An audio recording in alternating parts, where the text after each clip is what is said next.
On va prendre Jérémie chapitre 23 au verset 9. Donc Jérémie chapitre 23 verset 9.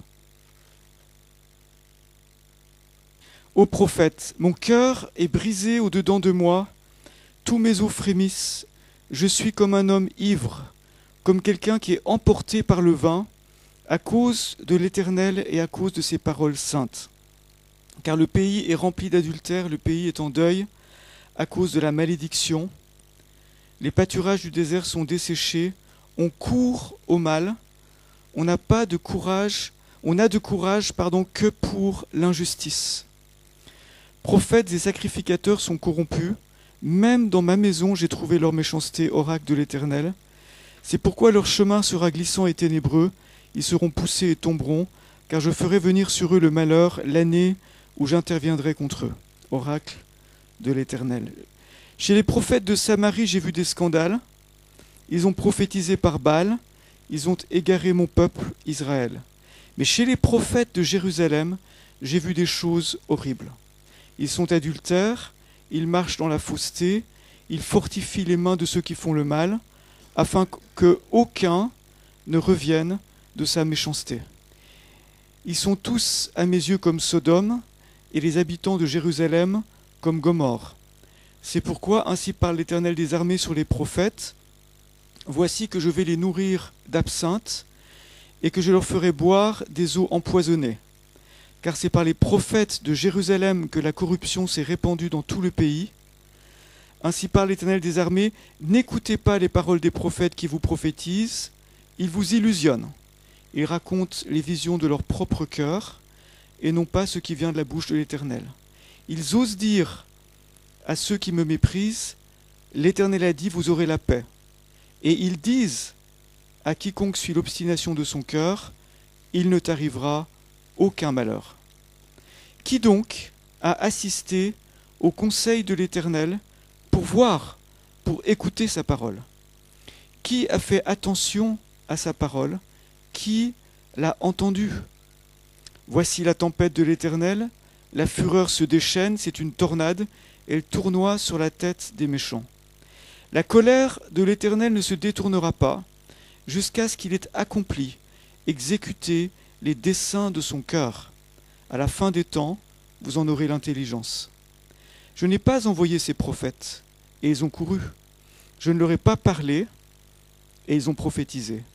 S'ils avaient assisté à mon conseil, ils auraient dû faire entendre mes paroles à mon peuple, et les faire revenir de leur mauvaise voie, de la méchanceté, de leur agissement. Seigneur, je te remercie pour ta parole ce matin. Je te demande que tu permettes que je dise seulement ce que tu veux que je dise, ni plus ni moins, que nos cœurs soient transformés par ta parole, que nos vies soient transformées. Amen. Alléluia. À l'époque de Jérémie, le texte qu'on vient de lire, c'était une époque particulière. Jérémie a commencé à prophétiser 40 ans avant un événement particulier de cette ville de Jérusalem et les alentours de Juda, qui a été la déportation à Babylone. C'était un jugement de Dieu. Et Jérémie a commencé, 40 ans avant ces événements, à annoncer à Jérusalem et à tout Juda en leur disant « Repentez-vous », si je résume son message, « Repentez-vous, parce que sinon, Dieu va nous déporter à Babylone et ça va être plus que difficile. Donc, changez de voie, repentez-vous et Dieu nous fera peut-être grâce. » Ça, c'était son message que je résume on peut dire très résumé. Ok ? Mais voilà que c'était pas très populaire, parce que Babylone était un ennemi, et si vous voulez, c'était politiquement très incorrect de dire que Dieu avait demandé aux Babyloniens de venir pour punir Israël, alors que c'était des ennemis. Parce que pour les gens de Jérusalem, logiquement, Dieu devait les défendre, Dieu devait les bénir, vous voyez, je veux dire, et donc il n'était pas question d'un jugement, il n'était pas question que les choses tournent mal pour eux, puisqu'ils étaient le peuple de Dieu. C'était pas possible qu'il y ait un problème, vous voyez. Donc, il y avait d'autres prophètes que Jérémie qui, eux, disaient « Mais non, tout va bien, Madame la Marquise, enfin ça c'est moi qui rajoute, ne vous inquiétez pas, Dieu va pas nous juger comme Jérémie le dit. Jérémie c'est un prophète de malheur, vous savez, écoutez pas ces jérémiades, et tout va bien se passer. Et donc ils endormaient le peuple, et Jérémie continuait à prophétiser en disant mais n'écoutez pas ces prophètes, moi je vous dis de la part de Dieu que son jugement arrive et que vous devez vous préparer, vous repentir, et il essayait de ramener le peuple vers le cœur de Dieu. Ça c'est un petit peu ce qui se passait, si vous voulez, à l'époque. Et donc Jérémie subissait une forte opposition, il était vraiment politiquement incorrect. À l'époque, si vous voulez, tout le peuple était... il y avait le temple à Jérusalem, tout le monde était croyant, voyez. Mais il n'empêche que... Donc ça paraît étonnant quand il dit ici, ils sont tous à mes yeux, dit Dieu, comme Sodome, et les habitants de Jérusalem comme Gomorrhe. Parce que eux ne se voyaient pas comme ça. Pour eux, tout allait bien. Vous voyez ce que je veux dire? On n'imagine pas ce que Dieu voit et comment Dieu voit la situation de notre pays aujourd'hui, d'accord? Parce que pour nous, on a l'impression que ça va pas si mal, vous voyez? Après tout, les gens sont gentils, les gens sont sympathiques. Bon, il y a toujours quelques extrémistes, comme on dit, mais dans l'ensemble, tout va bien. Vous voyez, ça c'est l'impression qu'on a humainement parlant. Mais quand on voit les choses du point de vue de Dieu, c'est totalement différent. C'est totalement différent. Et donc, Jérémie dit au verset 18, « Qui donc a assisté au conseil de l'Éternel pour voir, pour écouter sa parole? Qui a fait attention à sa parole? Qui l'a entendu ?» Ce matin, j'aimerais vous parler du conseil de Dieu. Dieu a un conseil. Vous savez, dans une association, dans une entreprise, il y a ce qu'on appelle un conseil d'administration, le CA, hein, pour ceux qui sont un peu habitués à ce genre de vocabulaire administratif, ou le bureau. Donc, on a un conseil des ministres, on a même un conseil de défense aujourd'hui, donc on a plein de conseils. Mais chaque fois qu'il y a une gouvernance, chaque fois qu'il y a une organisation, il y a un conseil. Il y a des délibérations. Vous êtes d'accord? Dieu a un conseil. Dieu a un conseil. Il s'entoure d'anges, d'accord? Il s'entoure d'êtres célestes qui assistent à son conseil. Et il y a des textes dans l'Ancien Testament où on voit que Dieu convoque son conseil et il y a une délibération. Et dans ce conseil, il y a des gens qui viennent. Enfin, il y a tout à coup l'accusateur qui vient pour accuser le peuple de Dieu. Mais il y a aussi des prophètes qui assistent à son conseil. Et Jérémie faisait partie de ces prophètes qui assistaient au conseil de Dieu. Vous me direz, comment il faisait? Il était sur la terre, le conseil de Dieu, ça se passe a priori dans le ciel. Mais vous savez, entre le ciel et la terre, il n'y a pas tellement... Il y a moins de séparation que ce qu'on imagine. Ok? Le monde spirituel est beaucoup plus proche de nous que tout ce qu'on imagine. Et donc, Dieu a un conseil, Dieu délibère, Dieu a un plan, c'est lui qui a tout créé, et c'est lui qui jugera sa création. Et ça, les hommes l'ont oublié. Vous voyez?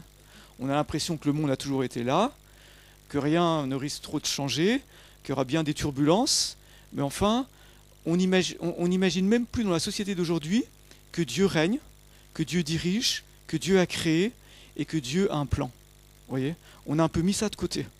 On pense que c'est nous qui dirigeons le monde. Mais celui qui tient tout dans sa main, c'est Dieu. Amen.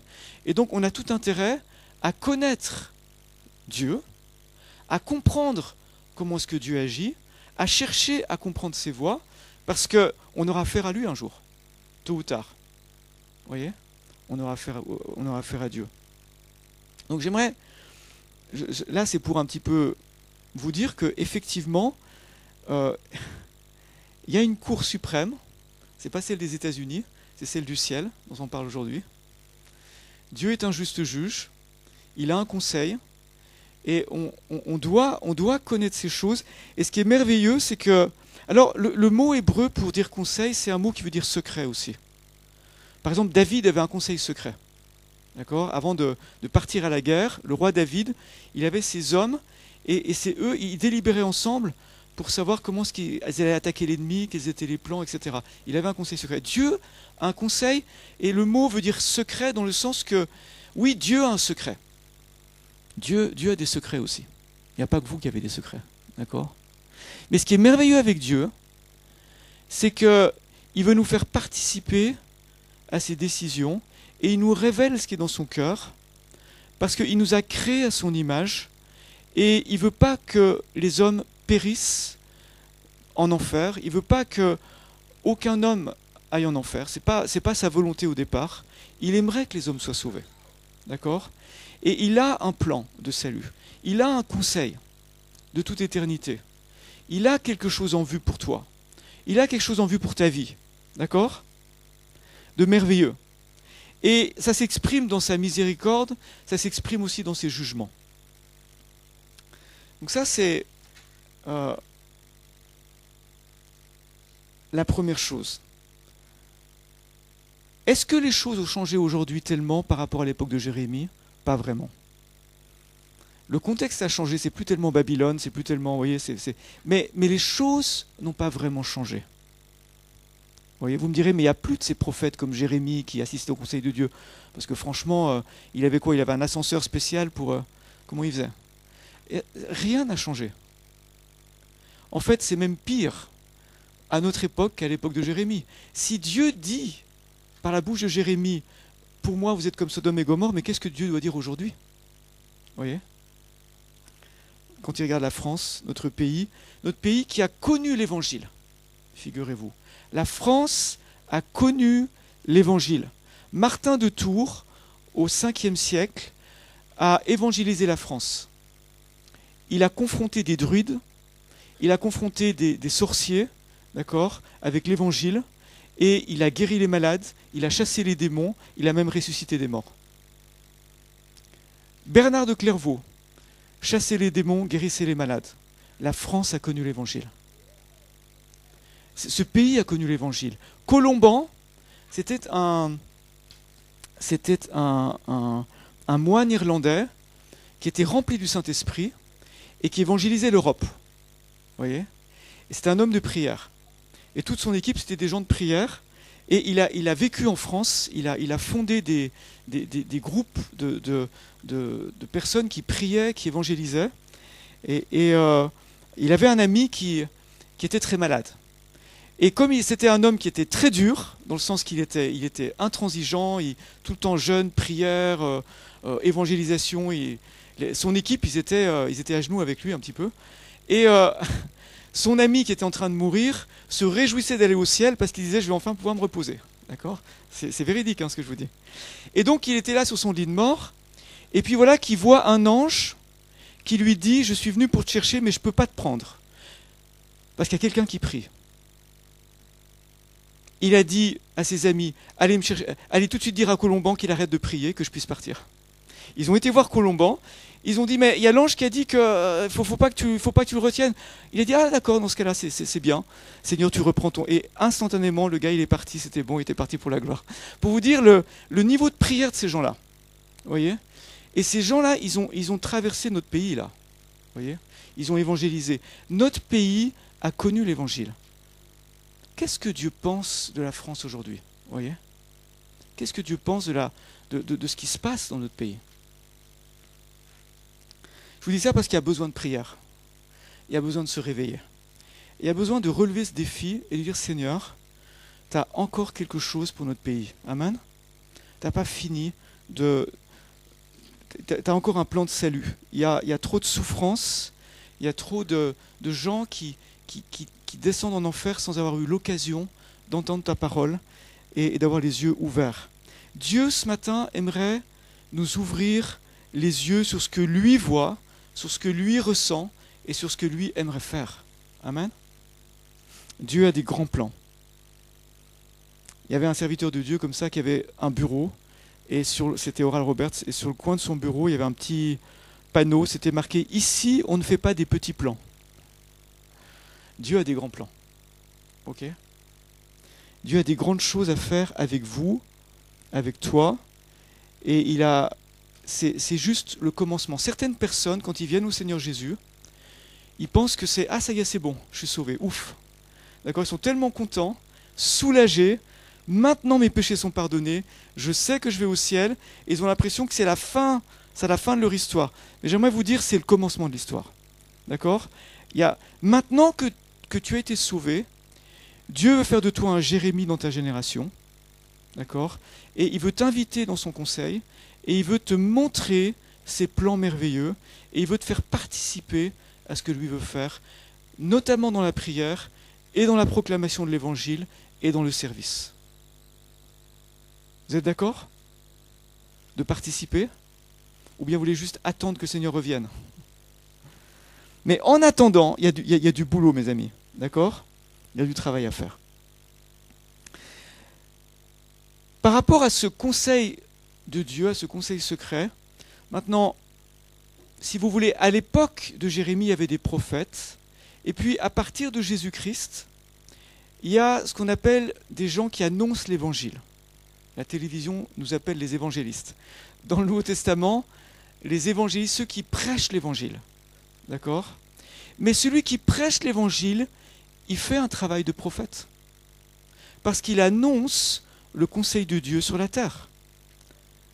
Il annonce le jugement à venir, et il annonce la grâce de Dieu pour ceux qui se repentent.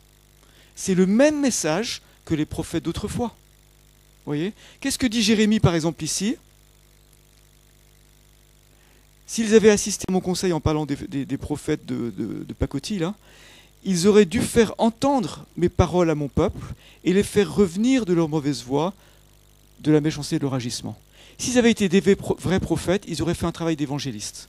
Ils auraient fait entendre le message de Dieu pour faire revenir le peuple de ses mauvaises voies et pour qu'il soit sauvé du jugement qui allait venir. C'est exactement la même chose. On dit prophète dans l'Ancien Testament, on dit évangéliste dans le Nouveau, mais c'est la même chose. C'est le même esprit, c'est le même but. C'est de faire revenir ceux qui sont sur une mauvaise voie dans la voie de Dieu, d'accord? Et puis, alors bien sûr, ce qu'il y a de nouveau dans le Nouveau Testament, c'est la grâce de Jésus-Christ. Il est mort pour nos péchés. Amen.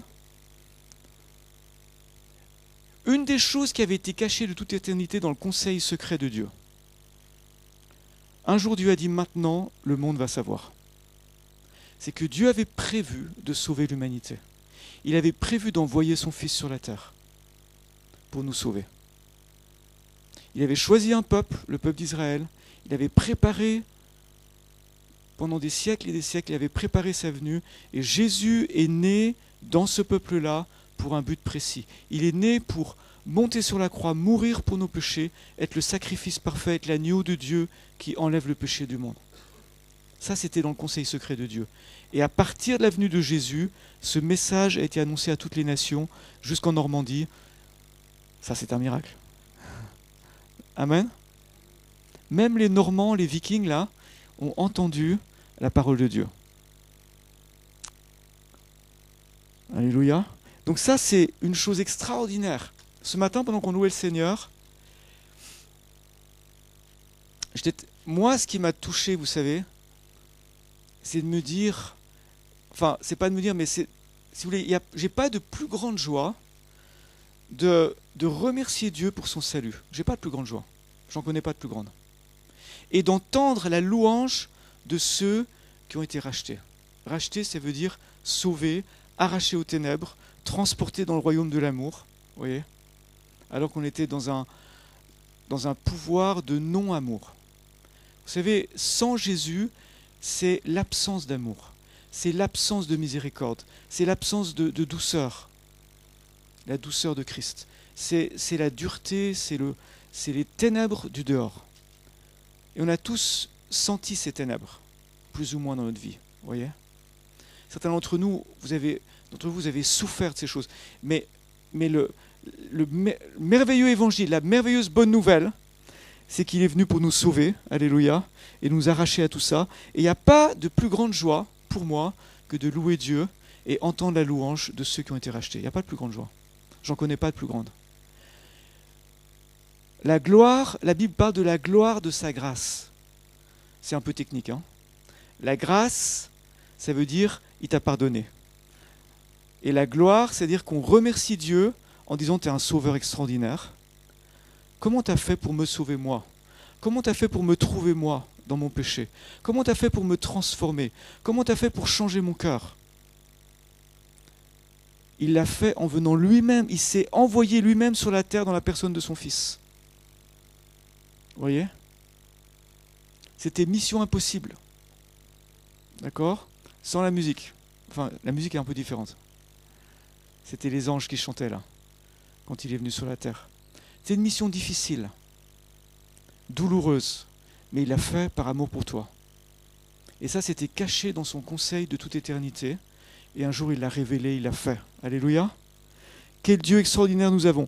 Donc, j'ai pas de plus grande joie, personnellement. Je me rappelle quand j'étais à l'école biblique il y a très longtemps, enfin, excusez-moi, il n'y a pas très longtemps, mais c'était au Danemark, et on était, nous, les francophones, on était dans une espèce de grand bâtiment avec des chambres, et si vous voulez, les portes, on entendait un peu ce qui se passait dans la chambre, parce que les portes, c'était, voilà, quoi.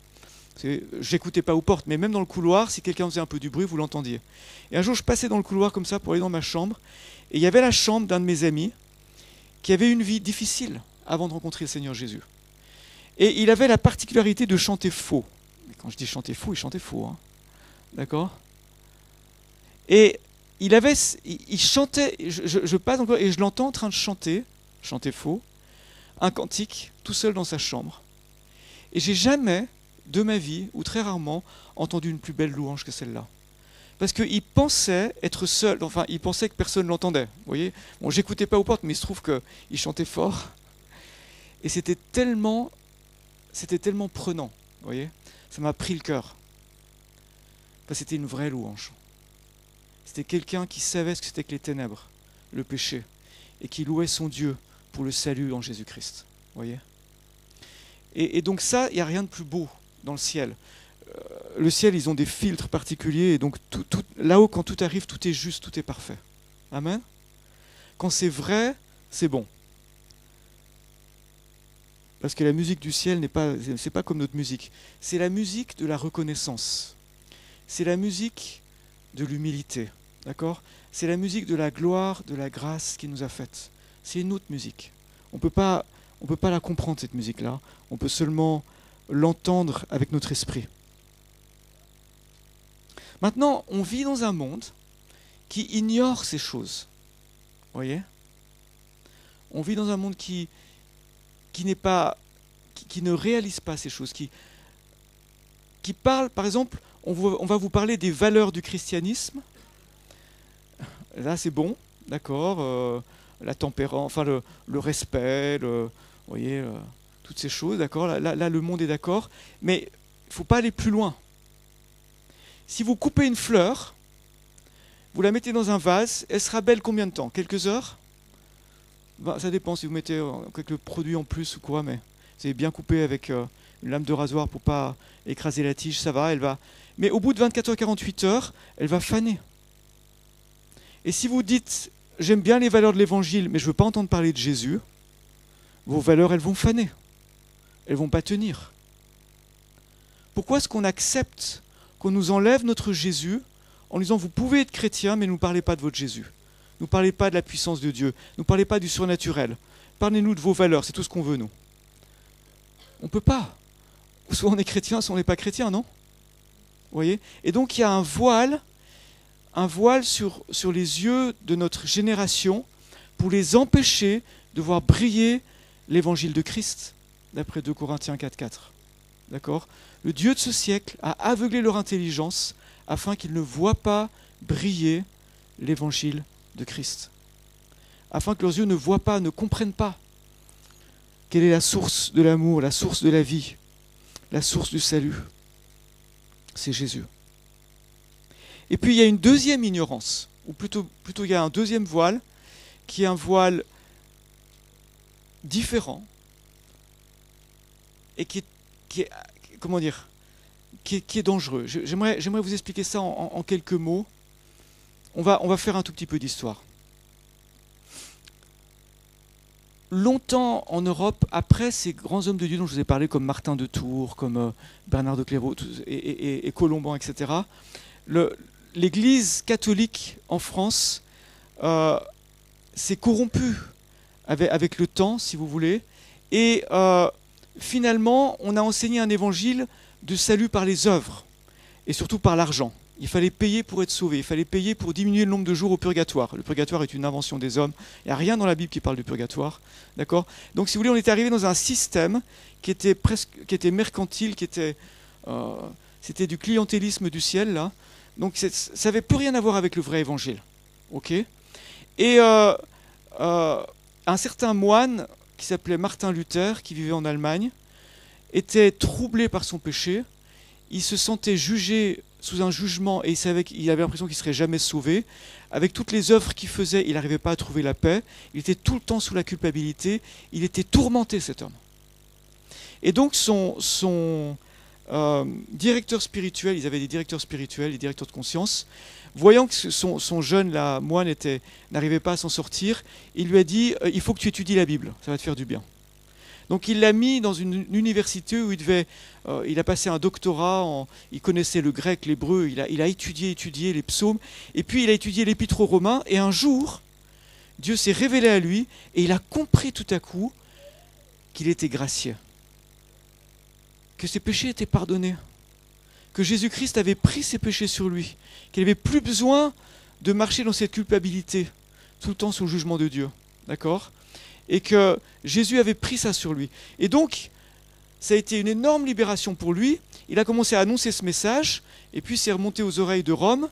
Rome n'était pas d'accord, et puis ça a créé un schisme finalement dans l'Église, et c'est devenu ce qu'on appelle aujourd'hui l'Église protestante. C'est pour ça qu'on s'appelle protestant évangélique, vous voyez ? Ça vient de l'histoire de Luther finalement. Mais Luther savait que Dieu était un juste juge. Il savait qu'il y aurait un jugement qui viendrait.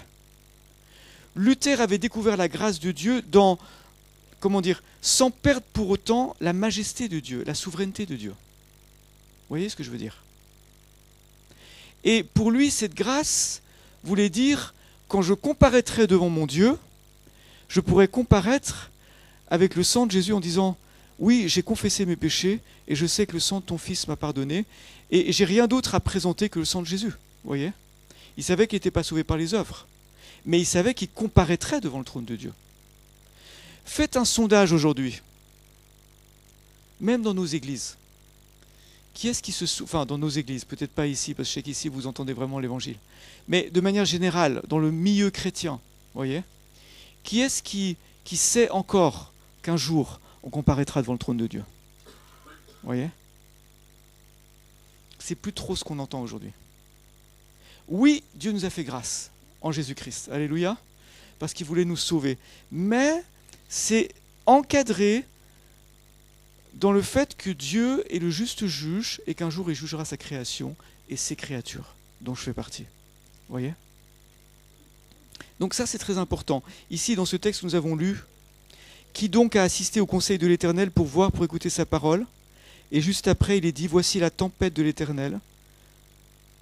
Et puis il parle d'un jugement qui vient. En fait, Dieu, dans son conseil éternel, dans le ciel, il a prévu un jugement qui viendra sur la terre. C'est pour ça que dans votre Bible, le dernier livre s'appelle l'Apocalypse. Et que quand il y a une grande inondation ou un grand incendie, etc., même à la télévision, les gens vous disent que c'était apocalyptique. Les gens savent ce que ça veut dire, non ? Au fond du cœur de l'homme, c'est inscrit.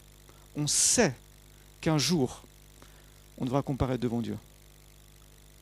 Et notre cher Bernard Tapie, d'accord, 6 mois avant de mourir, vous savez qu'il y a eu des interviews à la télévision qui étaient émouvantes d'ailleurs, alors on l'aime ou on l'aime pas, je veux dire, on ne va pas rentrer là-dedans, hein, je veux dire, mais personnellement j'aimais bien, mais pas à cause de ça, de son énergie. Mais un jour je suis étonné, il y a 6 mois, je l'écoute, et il dit comme ça à la télévision, peu m'importe le jugement des hommes, parce que je sais que je devrais me tenir devant Dieu, et je serai jugé par Dieu. Et ce qui m'importe maintenant, c'est me préparer à rencontrer Dieu. Il l'a dit comme ça, comme je vous le dis. J'ai cru que j'allais tomber de ma chaise. En fait, ce que je ne savais pas, c'est que tous les matins, pendant 1 heure, il priait avec un pasteur, d'accord, et qu'il il préparait vraiment son cœur, qu'il avait rencontré le Seigneur Jésus. Il l'a dit comme ça, comme je vous le dis. Il lui dit, merci Seigneur. Voilà un homme qu'on écoute, qu'on l'aime ou qu'on l'aime pas, on l'écoutait quand même, vous voyez, et qui dit à tout le pays, un jour, vous devrez comparaître devant Dieu. Il y a une vie après la mort. Amen.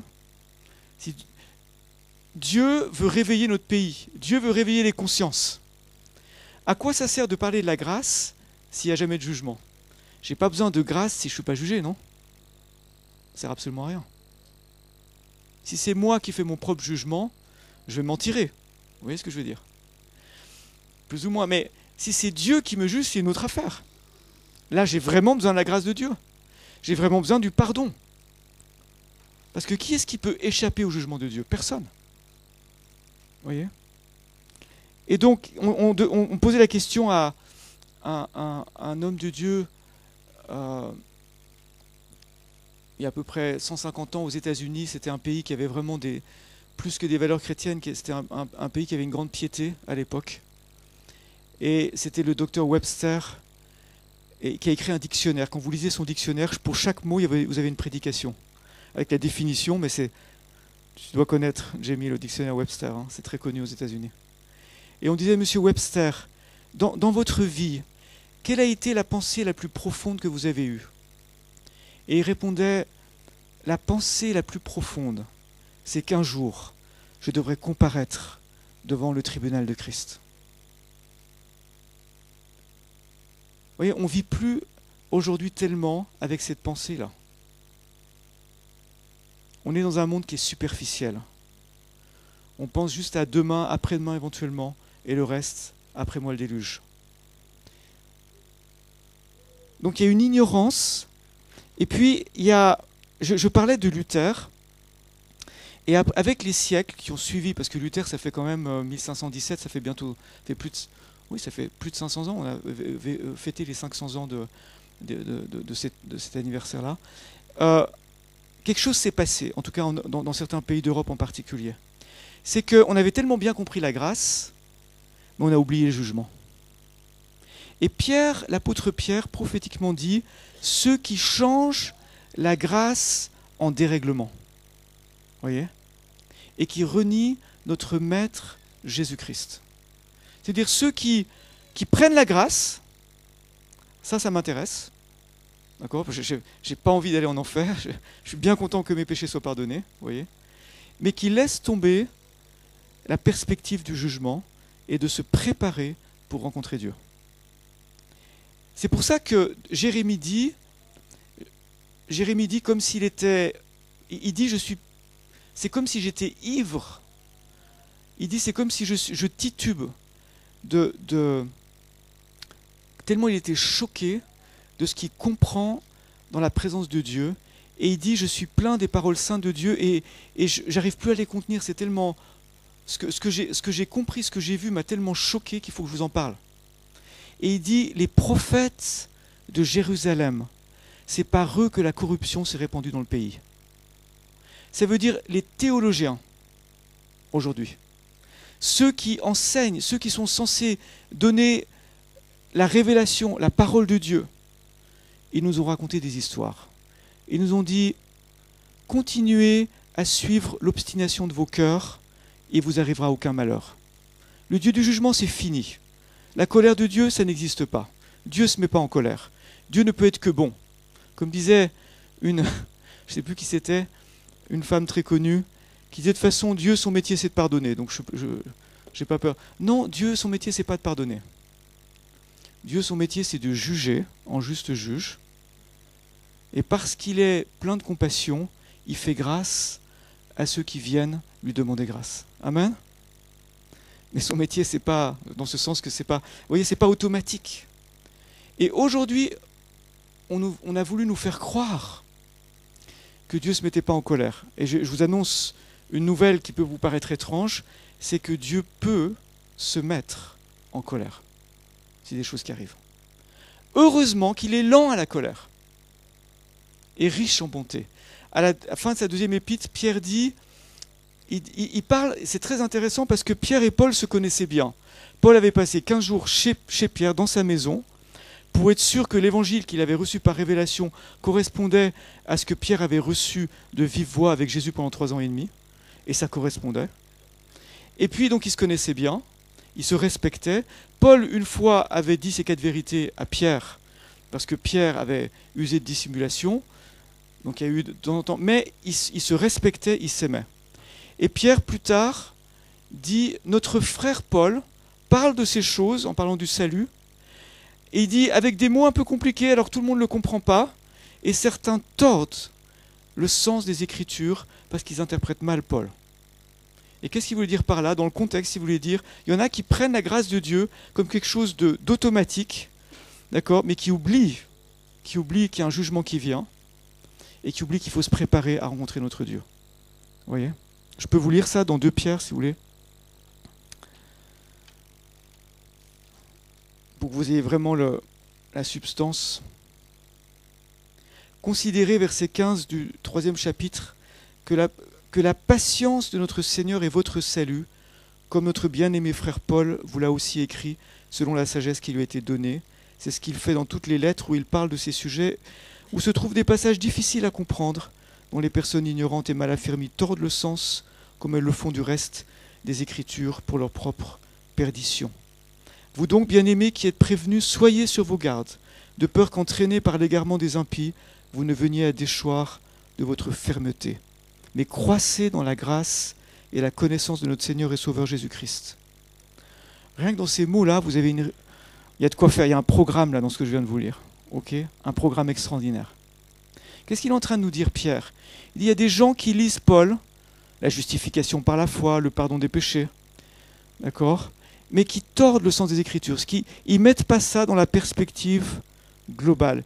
Mais lui, avec l'inspiration qu'il a, Pierre dit, en fait, je vais vous résumer ce que dit Paul. La patience de notre Dieu, c'est votre salut. Saviez-vous que Dieu est patient? C'est incroyable la patience de Dieu. Incroyable. La patience de Dieu est tellement grande qu'on a l'impression que Dieu ne nous jugera jamais et qu'il peut être que bon et que tout va bien. Mais on oublie que c'est sa bonté qui nous pousse à la repentance. Qu'il est lent à la colère. Mais ça ne veut pas dire qu'il ne se mettra jamais en colère. Vous voyez? C'est sa patience qui est notre salut. Si dans ce temps de patience, je reviens à lui, je me prépare, je lui demande de purifier mon cœur, et que je travaille pour l'évangile, et que j'accède avec ceux qui prient dans le conseil de Dieu, que je comprends ses voies, et que j'annonce le salut à ma génération. D'accord? Et que je fais partie des insatisfaits qui disent, Seigneur, je veux voir mon pays revenir à la puissance de l'évangile, du vrai évangile complet. Pas un évangile tronqué, un évangile complet. Ça, c'est l'appel de Dieu pour nos vies ce matin. Ça, c'est ce que Dieu veut faire avec nous, pour notre pays. Si mon peuple, sur qui est invoqué mon nom, prie, cherche ma face, s'humilie, se détourne de ses mauvaises voies, je l'exaucerai des cieux, je guérirai son pays. Amen. J'aimerais vous encourager ce matin. D'une part, si tu ne connais pas cette grâce de Dieu et ce pardon, il est là, il est prêt à te pardonner. Et si tu t'approches de lui dans l'humilité et tu lui demandes sa grâce, il va effacer tous tes péchés. Alléluia. Le poids qui est sur ton cœur va disparaître. Deuxièmement, si nous prions sérieusement, vous voyez, si on est comme Jérémie de ceux qui assistent au conseil, c'est-à-dire si dans la prière, parce que vous savez, on peut prier des prières, comment vous dire ça? Seigneur bénis, Seigneur sauve, Seigneur pense à ça, Seigneur n'oublie pas, Seigneur, ok. Vous pouvez prier comme ça, mais on peut prier comme les prophètes d'autrefois, en connaissant le Dieu à qui on s'adresse, en connaissant ses voies, en comprenant ses plans, en invoquant son nom, en disant, Seigneur, je sais que tu es un Dieu patient, mais je sais aussi qu'un jour, tu jugeras notre pays. Et je te prie dans ta grâce de pousser cette personne, cette ville, à la repentance. Seigneur, je te prie pour cette personne. Tu vois l'aveuglement que le diable a mis sur ses yeux. Je ne peux pas lui expliquer l'évangile avec des raisonnements, elle ne comprendrait pas. Ça ne suffira pas. il faut qu'il y ait une révélation. D'accord? Qu'est-ce qui empêche? Qu'est-ce qui bloque ma ville? Qu'est-ce qui bloque ma région? Et puis on est dans la présence de Dieu, on prie ensemble, vous voyez, on cherche la face de Dieu. Et puis Dieu commence à se révéler, et puis il commence à vous parler de certaines choses. Vous commencez à prier spécifiquement, et puis petit à petit, l'étau du diable se desserre, vous voyez. Le ciel qui était fermé va commencer à s'ouvrir. Amen. Le diable ne peut faire que ce que notre péché lui a permis de faire. Mais quand on confesse ses péchés, quand on abandonne ce péché, le diable est obligé de lâcher prise. Et si vous voulez, il y a des gens qui sont prisonniers, s'il n'y a pas quelqu'un qui prie pour eux, ils ne seront pas libérés. Mais priez en connaissance de cause, en connaissant les voies de Dieu, en écoutant sa voix. Je parle à Dieu, il me parle, il me répond, je pose des questions, il me répond, je continue à prier, on prie ensemble, on cherche la face de Dieu, on se mobilise dans la prière. Est-ce que vous suivez ce que je veux dire? Amen. On trouve les stratégies de Dieu dans la prière. Il y a un homme comme ça, un pasteur réformé en Suisse, il y a, je sais pas, 70 ans de ça, je pense.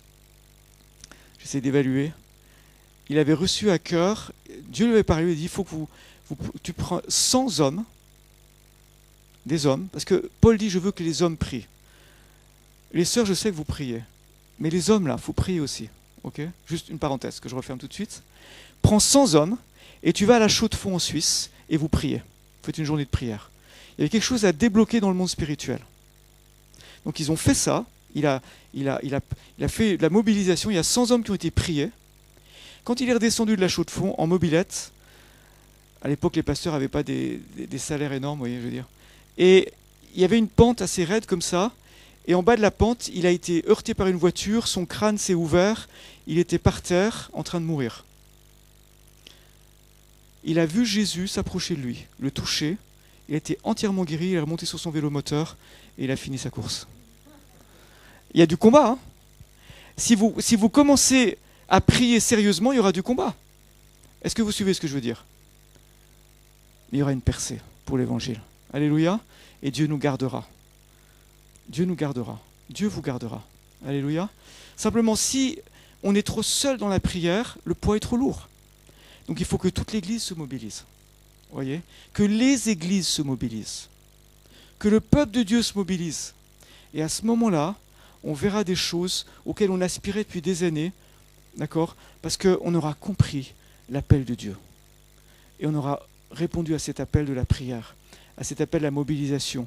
Parce qu'il est grand temps, mes amis, il est grand temps que l'Église se lève, que l'Église se réveille, qu'elle s'unisse dans la prière. Alléluia. L'état de notre pays est plus grave que tout ce qu'on imagine. L'état moral, l'état spirituel. Vous voyez ce que je veux dire? J'écoute, je disais ça à nos amis tout à l'heure, qui m'accueillent si gentiment, Jean-Mi et Mélina. Je leur disais, l'autre jour, je regarde une émission bidon, là, vous savez, ces émissions chasseurs d'appartements, un truc comme ça. Et puis il y a un couple qui se présente et puis ils disent qu'est-ce qu'ils cherchent. Et puis l'animateur dit, bon alors, vous êtes en couple depuis 3 ans, et puis patali et patala. Et puis j'écoute ça, et puis je me dis, mais c'est marrant comme le vocabulaire a changé en quelques années. Hein. On ne disait pas ça autrefois. Qu'est-ce que ça veut dire aujourd'hui être en couple? Vous voulez me dire? Ils sont en couple. Autrefois, on disait, vous êtes mariés. Ou est-ce que je me trompe? Vous voyez comment, vous voyez l'état spirituel du pays, l'état moral, l'état devant Dieu. Qu'est-ce que Dieu voit? Qu'est-ce que Dieu ressent? Mais on s'est habitué à ces choses. C'est dans l'air, c'est dans le vocabulaire. On ne se rend pas compte qu'il y a un glissement. Enfin, on se rend compte, mais on se rend plus ou moins compte qu'il y a un glissement, il y a un glissement, il y a un glissement. Les bornes sont déplacées, puis tout à coup, vous voulez prendre votre terrain, puis on vous dit, ah non, c'est plus à vous ici, c'est fini, c'est plus à toi ça. L'ennemi est en train de dire à l'église, mais tu croyais que tu avais une autorité, mais c'est fini là, on t'a pris ton terrain. Tu restes dans tes 4 murs, encore si on te les laisse. Vous voyez? Quand est-ce que l'église va se lever et reprendre le terrain qui a été perdu dans la prière? Comprenez?